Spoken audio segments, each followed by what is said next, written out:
مختصر ذکر کرتا ہوں۔ فرمایا کہ بے شک اللہ محسنین احسان کرنے والوں کے ساتھ، نیکی کرنے والوں کے ساتھ محبت کرتے ہیں۔ ان اللہ یحب التوابین ویحب المتطہرین، اللہ توبہ کرنے والوں کے ساتھ محبت رکھتے ہیں، اللہ پاک صاف رہنے والوں کے ساتھ محبت کرتے ہیں۔ ان اللہ یحب المتقین، اللہ تقوی اختیار کرنے والوں کے ساتھ محبت رکھتے ہیں۔ اللہ فرماتے ہیں فتوکل علی اللہ، اللہ کے اوپر بھروسہ کر۔ ان اللہ یحب المتوکلین، اللہ بھروسہ رکھنے والوں کے ساتھ محبت رکھتے ہیں۔ اللہ فرماتے ہیں انصاف کرو۔ ان اللہ یحب المقسطین، اللہ انصاف کرنے والوں کے ساتھ محبت کرتے ہیں۔ اللہ فرماتے ہیں میدان جہاد میں نکل کر جہاد کرو اللہ کے راستے میں، کیونکہ اللہ فرماتے ہیں ان اللہ یحب الذین یقاتلون فی سبیلہ صفا کأنہم بنیان مرصوص، اللہ ان لوگوں کے ساتھ محبت رکھتے ہیں جو اللہ کے راستے میں صف در صف کھڑے ہو کر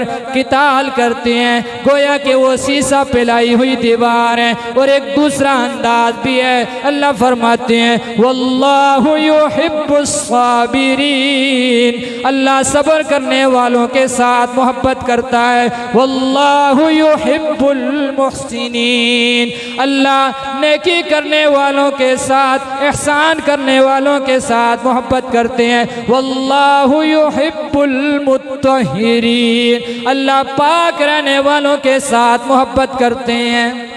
یہ اللہ کی محبت کی یہ چیزیں ہیں، یہ صفات ہیں کہ ان کے اندر بندہ ان کو اپنے اندر پیدا کرے تو اللہ اس کے ساتھ محبت کرنے لگتے ہیں۔ نبی علیہ السلام نے فرمایا کہ اللہ رب العزت جب کسی شخص سے محبت کرتے ہیں تو جبریل سے فرماتے ہیں جبریل کہ میں فلاں بندے سے محبت کرتا ہوں، تو بھی اس سے محبت کر۔ جبریل بھی اس سے محبت کرنے لگتے ہیں۔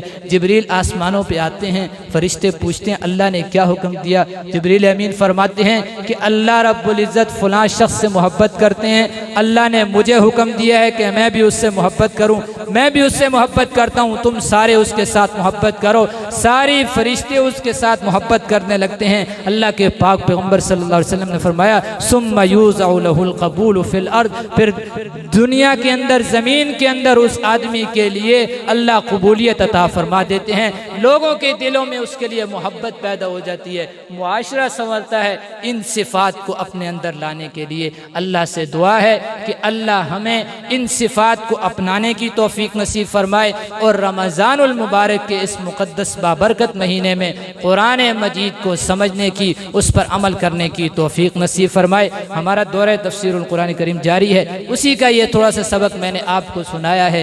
صبح 9 بجے شروع ہوتا ہے اور ظہر کے بعد 4 بجے تک، 4:30 کسی دن اس طرح ختم ہوتا ہے عصر تک۔ تو آپ حضرات یہ چند دن باقی ہیں، اس کے لیے آئیں اور اس منہج کو سمجھیں۔ ان صفات کو جب قرآن کہتا ہے، اللہ فرماتے ہیں جب تم ان صفات کو اپنے اندر لاؤ گے تو معاشرہ امن کا گہوارہ بنے گا۔